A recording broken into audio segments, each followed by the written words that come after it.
কালকে বাড়ি চলে যাব সকালবেলা, ফার্স্ট টিভে যাব 7টার দিকে। তো ভাবলাম কিছু সিম তুলে নিয়ে যাই, কারণ আমার বাবার তো অনেক সিম ধরেছে। ওরা খেতে খেতে আর ভালো লাগছে না, ওদেরকে বলছে আমাদের আর ভালো লাগছে না। তো আমাদের ওখানে তো কিনে খেতে হয়। আমি নিয়ে আসছিলাম কয়েকদিন আগে, এখানে আসার আগে একদম পুরো হয়ে গেছে, দেখে সিমগুলো চলটা চলটা হয়ে গেছে, ভালো লাগছে না খেতে। আর কয়েকদিন পরে তো চৈত্র মাস পড়ে যাবে, সিম খেতে হয় না চৈত্র মাসে। আর আমার বাবা বাড়ির সিমগুলো না ছোট ছোট, কিন্তু খুবই জ্বালা আছে, এই যে একদম জ্বালা আছে সিমগুলো, খেতে খুবই ভালো লাগে, কোনো সার বীজ দেওয়া নেই। আর পেঁপেও নিয়ে যাবো পেরে, আমি আমার বাবাদের কাছে অনেক পেঁপেও ধরেছে।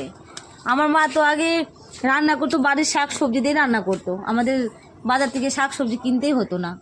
এখন মা বয়স হয়ে গেছে, লাগাতে পারে না। আর এটা আমার ভাইয়ের বউ লাগিয়েছে সিম গাছটা।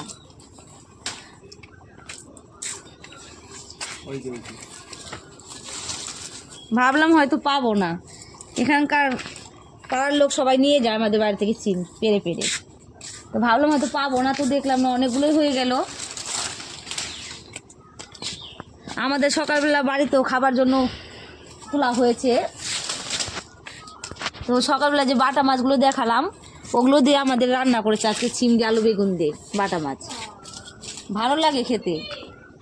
আমাদের গ্রামে তো দিয়ে মাছের ঝোল করে, ভালো লাগে।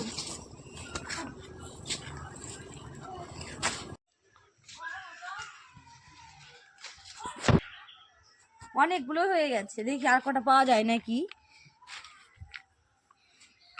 এদিকে আসো।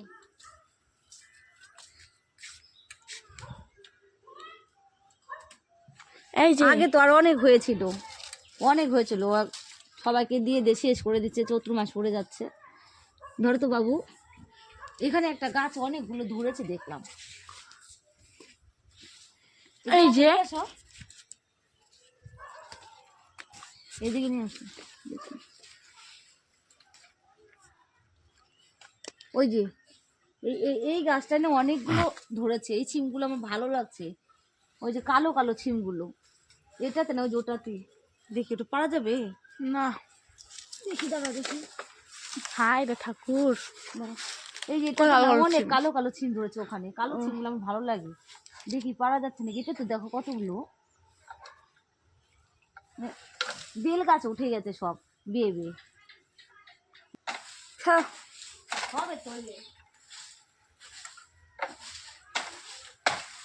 ভাঙবো, দেখ বেল দেখো এগুলো,